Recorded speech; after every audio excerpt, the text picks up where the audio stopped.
Hello, and welcome to another episode of the Cutting Edge Figure Skating Podcast. My name is Kim Dunaway, and in this episode, I'll be covering the 2025 Asian Winter Games. This is a little bit of bonus coverage. Was not planning to cover this event on the podcast, but there were a lot of big names here. We had video available at this event, so I'm excited to cover it. It was held in Harbin, China, and it's basically kind of like its own little mini Olympic Games in a way. There was I guess skiing events and curling events and different things like that. Let's get kicked off and talk about the men first. So this event was won by Junwon Cha of South Korea, who we haven't seen in a minute. He was on the Grand Prix in one event this season, had to withdraw from the second one due to injury. And really, we haven't seen him at his best, not just this season, but I feel like it's been a while. Last year at Four Continents, he had a pretty good event, but a lot of last season he was injured, didn't skate well, and a lot of this season as also. And so coming out in this event, he was really strong in both segments of the competition. In the short program, he was back to doing the three lutz triple loop instead of two quads. The two quad short program has just not been successful for him at all. And when he has come back and done his triple lutz triple loop combo instead, it has gone so much better. In the short program, the only issue was his triple axel. He does it right on the music, but he turned out of it, and it almost looked like he was waiting for the right part of the music to launch into the jump, and perhaps that threw him off a little bit. But I thought overall it was a really strong effort for him. I mean, if I'm nitpicking, his last combo spin kind of labored a little on the catch foot part of the camel, but still pretty strong for him. In the free skate, this was his best performance of this tango free skate that we've seen all season. I do think that this tango stands out a lot. We've seen a lot of tango programs this season across all four disciplines. We've got Kaori doing one. We've got the Finnish team of Turkula Verslewis doing one. We've got, of course, Leah Pereira and Trip Mushaw doing one in pairs. And then we've had just kind of multiple, even within singles. I mean, Alexander Selevko was doing one earlier in the season before he went back to his old one. But his sort of stands out a little bit more because his music choice is just very different than a lot of the classic tangos that are like Liber Tango or tango that we've heard out of, True Lies or Sin of a Woman or some of these the cliche tangos we've heard a million times. And so that helps a lot.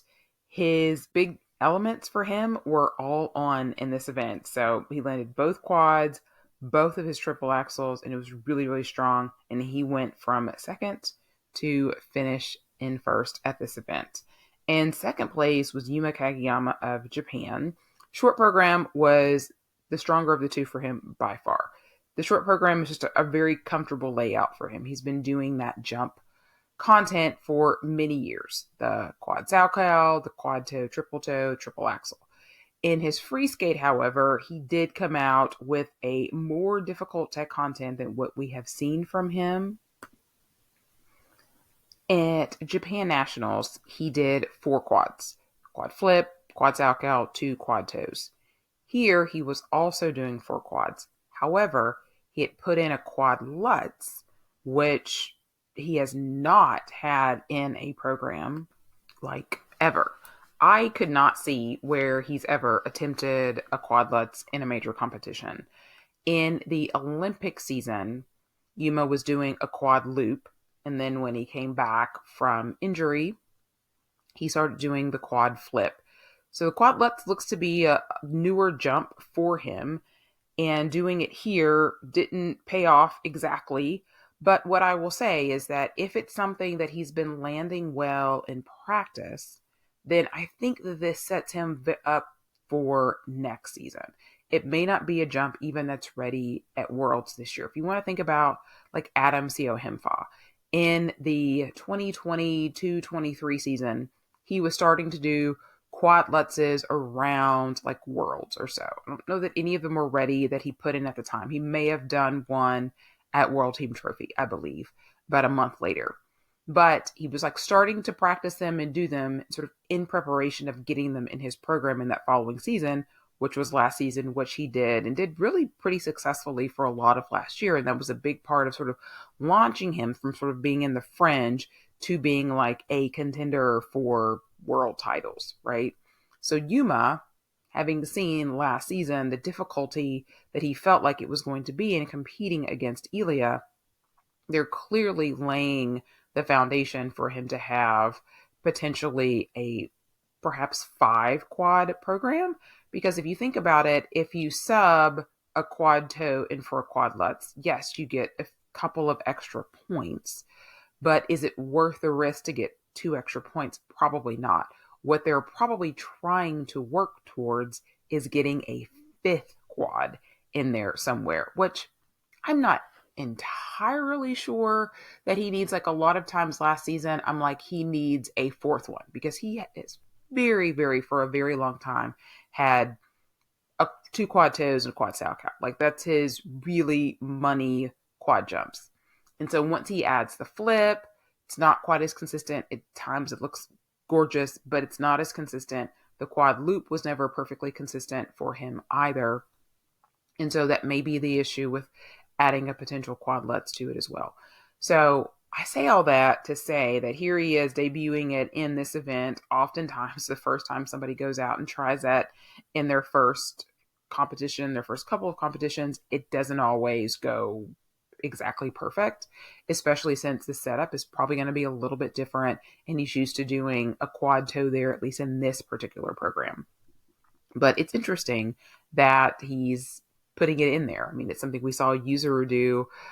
He almost was obsessed with it really in trying to compete with Nathan. And so I'm sure that his team will take it out if it's something that they feel like is going to be a detriment to him. But I think that doing it at this point in the season, I think is actually probably a smart thing. Like I said, to sort of get some reps in, sort of figure out what works best going into next season. A lot of skaters will put their most difficult jump first. And here for Yuma, it was his 3rd jump. So perhaps that gives him a couple jumps to sort of get settled, or perhaps it would be best served if they made it first. We'll have to see how that sort of evolves over time. But ultimately for him, he fell on it the first time. I thought the setup looked good. Maybe it lacked some speed. I kind of felt the same way with a triple axel that he did late in the program.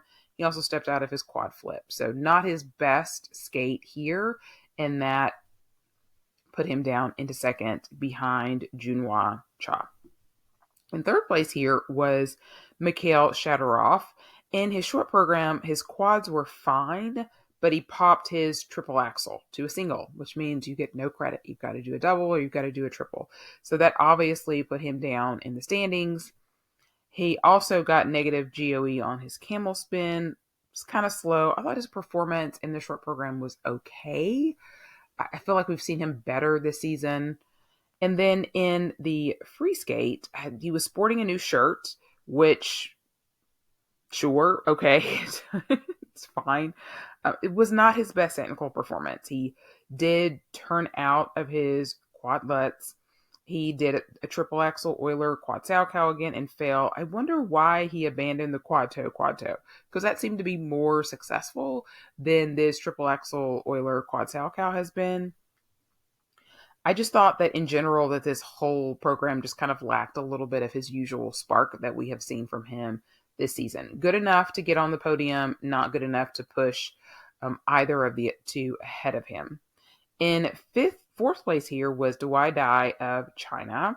I thought in both of his segments of his competition, he did pretty good. His quads here were working very well for him. They tend to be very inconsistent for him, but good in the short program and in the free skate. He had a couple turnouts in the free skate, but otherwise I thought it was a really nice performance. 5th place here was probably a bit of a surprise, and that was Shun Sato. He's been really pretty strong all season, but unfortunately for him, not his best performances at this event. The short program just really took him out of contention. He had 2 falls on his quad toe and then on a double axel as opposed to a triple axel. Of course, it's always hard to say that it takes you out of it. I mean, it's men. They can have a huge amount of fluctuations. But, when Yuma's getting over 100 points and Shun only got 70 points in the short program, being 30 points behind. It's a pretty significant deficit. And then in the free skate, he also was not clean. He had 2 tough falls on basically the same elements that he struggled on in the short program, his quad toe and his triple axel. So unfortunate for him that he didn't have the kind of quality of skate that we have seen him skate so far this season. Moving on to the women, a little bit of a surprise here as well, because this event was won by Cheon Kim of South Korea. And she has been just really pretty rock solid in a lot of the major events. For her in the Grand Prix, it's always been like one not great performance that has kept her out of Grand Prix final the last 2 years. It's shocking that she hasn't been in Grand Prix final either of the last 2 seasons. But yet when we get to the major events like Four Continents and Worlds and like here, she's like money and lights out. Maybe she's one of these skaters who just really peaks towards the end of the season, which honestly is really ideal. Her short program, I love the Tron. The more I see it, the more I like it. Absolutely zero issues in her short program. And in the free skate, she landed everything. She did not get a single call, and she got 147 points. That's going to be tough for anybody to beat at any competition. She went right before Kaori, and Kaori did have about, I think, a 6-point lead going into the free skate, but she was still going to have to put up 140 points just to beat her. And obviously that did not happen. I wondered if it was like, so, Kaori gets that like traditional back slap where her coach like slaps her on the back right before she comes out. And the boards here were kind of weird. And so I don't think that they could really do their traditional back slap. So I was like, was that the bad omen? Is that what happened? But I have heard rumors that she is working on a triple loop combo. I keep looking at Kaori's layout and I'm always like a bit underwhelmed in a way, but yet she can go out there, land everything and score 150 points. So why not? Right. But I'm just a little bit concerned in the back of my head because I know we're going to have a Russian skater next season. And I'm looking at, Sofia Samoltikina and I'm going, does she need like one more triple? And so I'm glad to hear that she's working on something just in case. But for her, it's been kind of like this all season. Like we just haven't really seen her at her best a lot. And she gets upset yet again. I think this is the season, if there has been any in the last 4 years, where she could get upset at Worlds for sure. In the short program, she was super strong, clean. But in the free skate, started strong, but then she fell on her second triple flip in the program, which she needed to have done in combination. Of course, if you don't, then you're going to lose percentage of your base value for not doing it in a combo. So, and it's also supposed to be a triple flip, triple toe for her. So she lost a lot of points on that, not being able to get her triple off in this particular program. She did tack a double toe onto a triple loop at the end so she could get all 3 combos in, but that loss of points from that combo is what kept her from being able to win here. In third place was Hana Yoshida of Japan, and she was a little wonky on her combo in the short program. I feel like all season, it's just always been like something isn't quite as clean, or she gets a call. I feel like we've never really seen her ceiling in the short program because there's always something that just isn't quite perfect. In the free skate, she had a bad fall on that triple axel right off the bat, but everything else there was clean. I really enjoy like both of her programs. I love the music choices. I love her costumes. But man, can you see like the quality difference between like her level of skating skills versus Kaori or even someone like Cheon Kim. It's just not quite there. It's just missing something. In fourth place, was Sofia Samoltikina of Kazakhstan. Of course, she originally skated for Russia. She skated for Russia in the 21-22 season as a junior, and she was in the JGP. But she is now competing for Kazakhstan, which is one of the issues, and I've said this before, like I don't have an issue with someone like Alicia Efimova, going to the US for a partner, or for Nikita Volodin going to Germany to skate with a partner, right? But when your country is banned and then you go and represent another country, I just don't feel like that should be allowed. I mean, I had this issue with Ganesh and Chigarev I talked about earlier in the season, and I have this same issue with Sofia Samaldakina as well. She has not come just blazing out of the blocks like I think a lot of people thought that she would. She could only be in challengers this season. She was second at both Dennis 10 and the Talon Trophy. Even at those events, a lot of mistakes there. This was definitely her best event. I feel like that we've seen her at this season. And for me, I feel like she'll probably be in the conversation next year. I think she's kind of getting her competition feet back under her internationally this season. In a short program, she's skating to Libertango. She's one of these who jumps with the arms over her head. She has very strong jumps, and I will give her that. She has a lot of level issues, though. Not a single level 4 on anything in her short program. The commentators were far more excited about her skate than I was, for sure. Which reminds me, Belinda Noonan was doing the commentary. She had somebody else with her. I'm not sure who else was with her in the booth. I just love hearing her voice. Like I could hear her read the phone book. It's just so pleasant. And then in the free skate, her music is interesting. I don't like it. I don't hate it, but I don't like it. She does a triple Lutz triple toe in the second half, which shows a lot of stamina. Get a lot of points for doing that. She just doubled a planned intended triple flip. That was the only real mistake in her program. Level issues again in the free skate, and that's going to be something that she's going to have to work on. That was the difference between her getting 130 plus points in her free skate versus the 125 that she did get. Also, all three of her Lutzes, both of her Lutzes in the free skate and the one in the short program, all got unclear edge calls, and that also cost her some points as well. In fifth place here, the last lady I'll talk about was Yi Zhu of China. And I've just really been enjoying the redemption tour that she has been on this season. She was so brilliant at Cup of China, and then just beautiful here in this short program. Just lovely, no mistakes. Her free program was not as successful. She had some landing issues and a couple of pops. At times, not a lot of speed. But I really love the music. She's just a very delicate skater.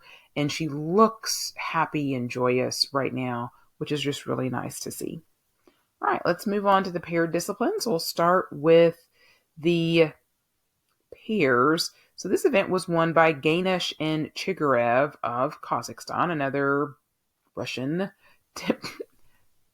skaters that have defected. Their short program was clean. They really don't evoke any emotion or excitement. And honestly, I don't know what to think of them yet.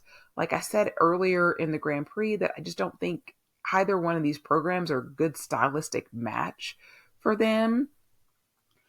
And they also had some level issues. They got level 3s on everything in the short program. So no level 4s.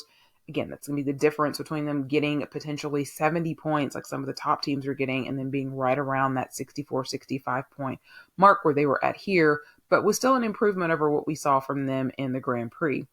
And the free skate, she did a double loop instead of a triple loop. They're a team that comes in with a potential to do more higher valued side-by-side jump. Don't know if they just went safe here or exactly what happened there. I feel like this music does nothing for them. As a whole, it was fine, but the moment of the night really went to the team that came out in second place, and that was Ram and Han of South Korea. So 2 years ago at World Team Trophy, there was a South Korean pair skating team of Cho and Adcock, and they had a very good event there, but they ended their partnership just weeks later after that event in May, and we haven't really seen another Korean pair. And so they came here really needing to get tech minimums, which they were able to achieve. And I was really impressed with this team. In the short program, they had no mistakes. They were just a little Low on the throw triple Salchow, but other than that, I thought it was really pretty strong. Their free skate, however, to me, I really enjoyed. I thought they had a lot of like good emotion. The crowd really sort of started to join in with them. You could kind of feel the energy that they were kind of creating. They were skating to a piece of music called The Flocks of Wild Geese Fly. They also ended with Rain in My Black Eyes. They did very nice triple toe, double toes, just double Salchow side by side, though. I'm guessing that they've got triple Salchows and maybe they just went safe here. Not really sure. Every element that they had positive grade of execution initially. Ultimately, they did end up with a little bit of negative GOE on a couple of elements, but they actually won the free skate here. I thought the program was really well choreographed and really enjoyable. And they have tech minimums, and I think we will see them at Worlds, which is really awesome. In third place here was Nagioka and Moriguchi of Japan. So noticeably, Miura and Kihara were not here, but the other two Japanese teams were here. So this was a higher finishing of the two. I think this was a good experience for them. This is a team that I wish Japan would send out more. We saw them on the Grand Prix this season twice, but like challengers, like they need to be out there getting more competition experience. They have some really good like singles elements, like their side-by-side jumps are very strong, but they have a lot of issues on a lot of the pair elements. Unfortunately, like in the short program, stepped out of the throw triple Salchow. They had issues in the spin. From him, it was in the first couple of variations. They did get it back together, but the short program was strong for them, and it's been the stronger vehicle for them all season. Once you get into the free skate, there's a lot more elements, and there's a lot more things, unfortunately, for them that can go wrong. They're only doing a double twist, as is the other Japanese team. They have, for me, a lot more height. They seem closer to getting a triple twist than the other Japanese team does. They did do their triple loop, double axle combo very well, but then she struggled on the side-by-side triple toe, and they struggled on both of their throws. She fell on the triple loop and then struggled also on the triple sow. So unfortunately for them, they fell from second after the short program to third, but they were still able to stay on the podium. They do have tech minimums, so we will see them at Worlds. Japan actually qualified 3 teams. They needed the third team to get tech minimums here, and that did not happen, which I don't think is a terrible thing, because honestly, for Miura and Kihara, if they were to finish in the top 2, like they had the last few years, they qualified 3 teams. There weren't 3 teams to send. This year, there happened to be the potential to send 3 teams, right? So in order for them to qualify 2 teams to go to Worlds next season, they would need for both of those teams to end up with 13 points, right? So if Miura and Kihara won the event, then Nagioka and Moriguchi would need to be 12th at Worlds to be able to qualify 3 teams again. I feel like that's unlikely to happen. Could it happen? Sure, but I think it's unlikely to happen based upon a lot of quality pairs that we have in the top 10. And so, but for them to qualify, just to maintain that second position, they would just need to make the free skate, which they do have a strong short program, and it feels like they should be able to do that and still be able to qualify 2 teams, at least to the Olympics next year. Of course, if they weren't able to make the free skate, they would have to go to that event in China to try to qualify, and I feel like that would be very difficult. But I feel like if they keep that strong short program, that they should be okay there. In 4th place was Gomez and Corbin of the Philippines. No major mistakes in the short program whatsoever, but her triple Salchow was downgraded to a double Salchow.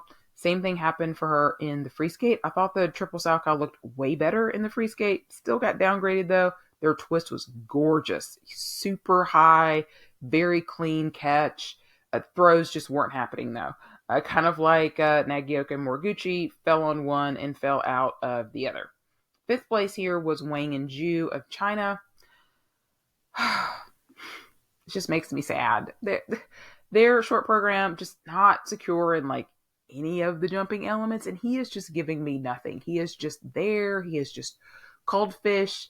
He's like a forklift. He's not even a good forklift. I don't feel like they're lifts don't feel like they're perfectly secure. Like when I was watching their free skate, I was like, can we go get Hao Zhang and show this man how to do lifts? Like it's just, they just look ill matched kind of at this point, which I'm not advocating for them to split up because goodness knows we need a Chinese pair team to stay together, right? But they're just leave a lot to be desired. I'm sorry. In the free skate, their side by side jumps were just like way out of sync, and she stepped out of her triple toe, and then she only did a double Salchow. Their triple twist had really nice height, but it was wild. I didn't think they had great positions in the air on their lifts. Big wipeout on the throw triple loop. Luckily, the very next element was another throw. I was like, oh no, but she landed that triple Salchow just fine. They have basically like no transitions in their program. It's just like element, element, element. They need a lot of work. They really, really need a lot of work. In sixth place here was the second Japanese pair team. That was Shimizu and Honda. Unfortunately for them, they were not able to get tech minimums here to be able to qualify at Worlds. Their short program, I really like the concept of the Swan Lake program, and they have some really nice artistry amongst them. Like I love the footwork sequence that they did, but a lot of issues. Their throws are what is really the big problem for them. They didn't land any throw in either program. In the short program, it was a throw triple Sal that she fell on. They do side-by-side triple Lutzes, which, major props to. Like I said, they have got good singles elements. Didn't go well in the short program. She fell on it. But in the free skate, they did side-by-side triple Lutz, double axle combos, which, hello, that's got to be the most difficult combination that is going in pairs. Like I gave all the flowers to Nagioka and Moriguchi back in the Grand Prix for doing a triple loop, double axle, but they've got them beat with the side-by-side triple Lutzes. Unfortunately, again, the throws were a mess, and I didn't think they were close. I didn't think that throw triple Salchow was close at all. Then they did a throw double Lutz, and it was worse, and it was extremely disruptive. And they go from that into side-by-side triple flips, because again, hello, they're doing side-by-side Lutzes and flips, but I think she was just way too discombobulated from the fall on the throw, and she just popped it into a single. Their lifts are very slow in rotation. The group 4 lift that they did last was actually the strongest one that they did. But overall, I have a lot more hope for this team than I have for a team like Wang and Zhu, because I can see that they're very new to pairs. And so some of those pair elements are just going to take a little bit longer to get there. But the fact that they have such amazing side-by-side elements is a huge plus for them if they can get some of these other elements together. All right, moving on to the last event, and that was the dance event. This event definitely would have been won by Lemon Kwan had they been here, but they were not here. So it was won by Yoshida and Morita of Japan. Love that rhythm dance. Love their costumes, like the polka dot, like his outfit. I've been fans of it all season. Just super fun. Their free dance is one of my favorites in all of Ice Dance this season. The 1 foot turn sequence I really like. They're not done in unison, and you're starting to see a little bit more of that. I think it's something we're probably going to see more and more, because once one team does something, everybody kind of starts to do it. But it just really works for them in this program. They do a really, really great job of keeping the speed up in the whole program. I feel like they would just kill a Butterfly Lovers program. And I'm thinking have we seen a dance team do a Butterfly Lovers piece? Somebody be a bug in the ear for their team, because I think that would just suit them so amazingly well. Second place here was Ren and Jing of China. Love their Earth, Wind, and Fire rhythm dance. Just felt like their twizzles were so slow. And their free dance, I really, really like a lot. The crowd really loved that entrance into their curve lift that they do. But I gotta say, Lemon Kwan and Demoget and Le Mercier do it better and faster. It's that same entrance that they do into their lift. But it was a really dramatic, powerful at times program. Enjoyed it. Tanaka and Nishiyama were third. That was the other Japanese team. I was totally jamming in this rhythm dance until Land of a Thousand Dances came on. And I was like, not again. Like, this is a song I'd never heard. I'm pretty sure I've literally never heard this song before. I heard it at Lombardia, maybe, from Guinard and Fabry. And now I've heard it so much, I never, ever, ever want to hear it again. I'm so sorry, but they were great. They had great energy. And then in their free dance to Fur Elise, like, I love this curve lift combo that they do in the second curve lift where she's in the full split, like on his thighs. Like, I feel like I love like any dance lift with they're in a split, and people keep inventing different ways to do it in a split. And I'm just a fan of them all. I thought they were a little slow at times, but I really liked the creativity in their program. In fourth place was Zhao and He of China. Their rhythm dance is to Fever and Hit the Road Jack. They are a little stiff for me. Like, I just need them to like loosen up a little bit. They're having the time of their life. Great presentation. Just need to loosen up a little bit more. Like you would hear somebody talk about, like, in a dance competition, if somebody's doing hip hop, like, loosen up a little bit, you know? In their free dance, they were doing a different version of Romeo and Juliet than what Yoshida and Marita were doing.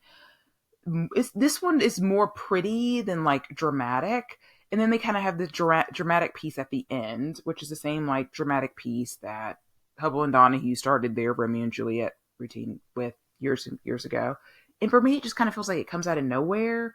And I just don't, I didn't love it as much as I loved the rest of their program up until that point. Belinda says after their routine, she's like, imagine them in 10 years. And I'm like, ouch, 10 years? Like 3 Olympic cycles from now? Like, really? But really what she's referring to is the fact that they're just 17. And they have, you know, obviously in nice dance, a lot of times it's in their, you know, mid to late 20s where they start to really like make a rise. But I'm thinking, if they're just 17, why are they not on the JGP? Like, what are you doing, Chinese Federation? Like, why are these teams not getting out and getting more experience? I don't get it. And then in fifth place here was a team from Kazakhstan. I'm probably going to butcher their names. Narizova and Dadiev. Their rhythm dance was a bit choppy. I just didn't think that it was a good style match for this team. They had a really cool rotational lift. Thought it was a little scary getting into. I thought the funky time part at the end worked a little bit better. They were kind of giving me Peyton Bye vibes. Do with that what you want. And the free dance, loved the music. I just thought it was like this really cool, like, I don't know if it was Kazakhstan music or it just found like a really cool, like, ethnic kind of piece, like culturally, like from somewhere in the Orient. Like, it just really worked. I thought they had a really cool hydroblading movement, like at the beginning. Just that this really cool sliding movement at the end where he's like in this knee slide and she's behind him and basically like a one-arm plank kind of a deal.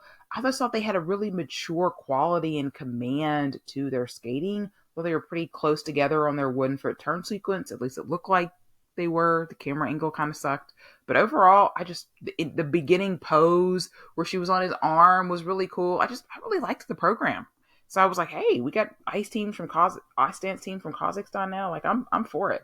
So, and this wasn't a Russian team that had defected to Kazakhstan, by the way. All right.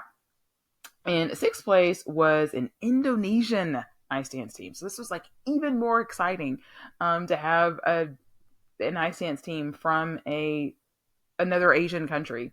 And their rhythm dance, they were skating to selections from Greece. They used Hopelessly Devoted to You and Grease Lightning and We Go Together. And I'm like, how did no one else think to do Grease? It's the 70s, right? Super, super smart. They were dressed just like John Travolta and Olivia Newton-John in that last scene, right? When they're when they're singing to You're the One That I Want, except they didn't use that piece of music, but they were definitely dressed like it, and I was for it. Their free dance, you can definitely see places that they need to work on, right? Like, they got like basically negative GOE on like every element, which I'm like, why? Like, why do we have to give them negative GOE for every single thing? Like, can we encourage them just like a little bit? Like, yes, their twizzles were very slow. Yes, their lifts were very basic, right? Like their dance spin, like the first position was very slow, but the rest of it was well done. They even had like a difficult exit. No, they don't cover a lot of the ice at times, but they just had this nice joy about them that I just really enjoyed. Like they were so happy to be there. He stumbled a little bit in the character step, which is too bad because I thought it was really lovely. It was probably the best part of their program. I think their curve lift ended up getting invalidated, which I was just like, boo. Like, whatever. I just enjoyed them so much. All right, so that was all 4 disciplines at the Asian Winter Games. Very fun event. If you missed it, there are lots of videos on YouTube that you can check out. Some of these really awesome performances that we had. All right, Pam Chinko's award. So for each and every discipline, for men, I mean, I think it's got to go to Junwan Cha for his free skate. Very, very strong. Just nailed everything. Love to see him skate like this at 4 continents, even though it's literally days after the fact. At least he's not going from one continent to the other. He's literally going from China to Seoul at home. Love to see him skate like this again. So he gets the Pam Chinko Award for the men. For the women, I mean, as great as Cheon Kim was, I'm actually going to give it to Yiju for her short program. Just thought it was really beautiful and lovely.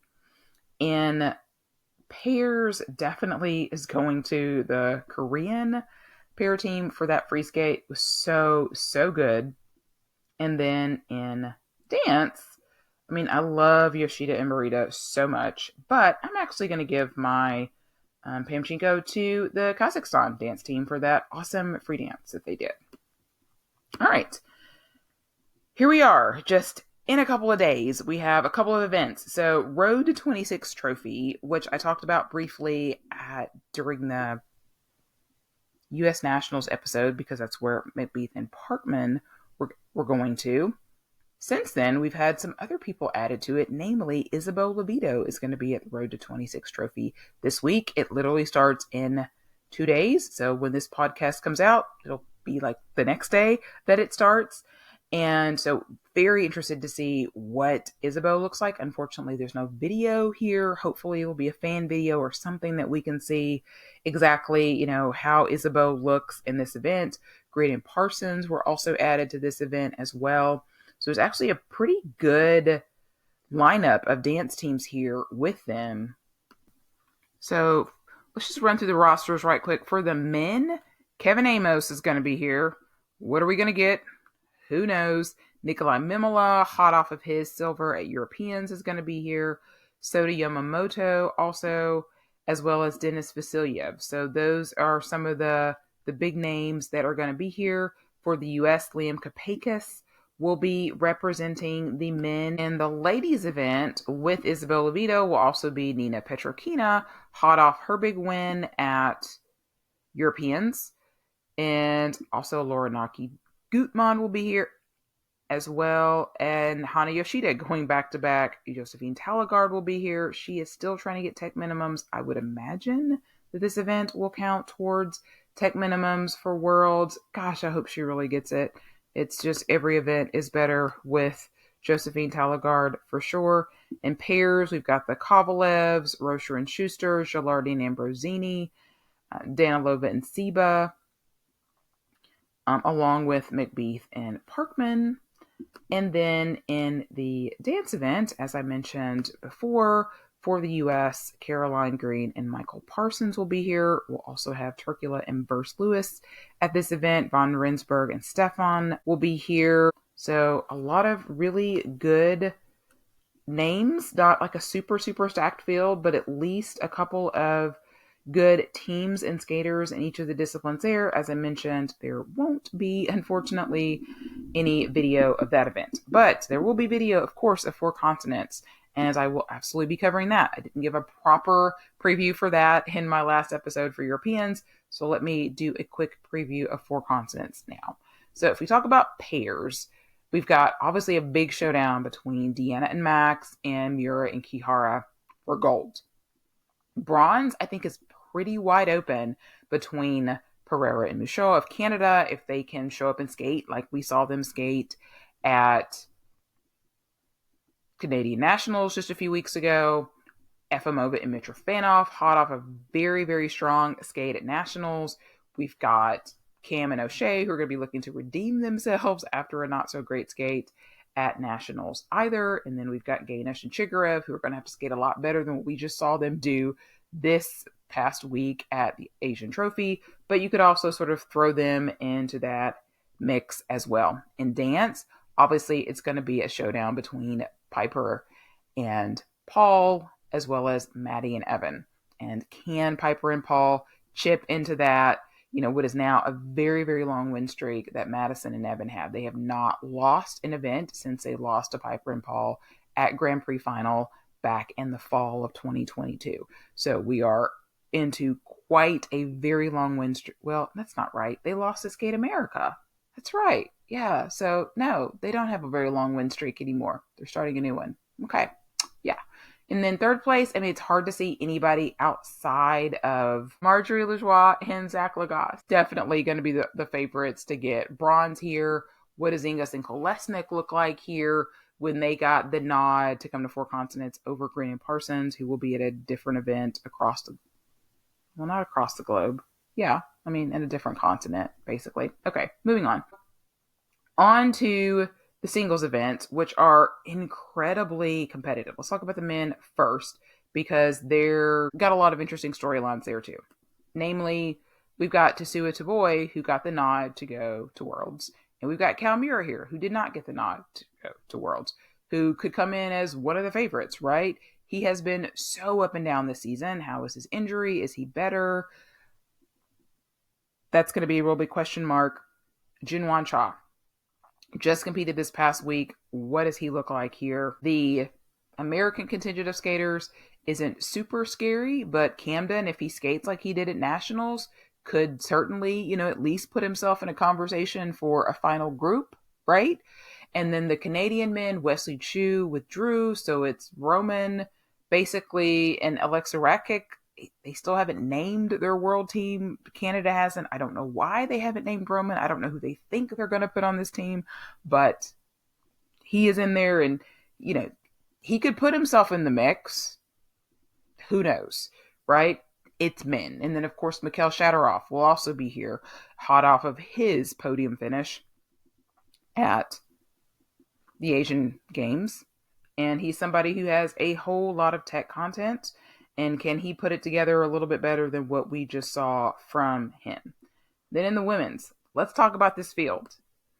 Team Japan, we got Mona Chiba, Wakaba Higuchi, Rino Matsuke. We've got Sofia Samodakina from Kazakhstan.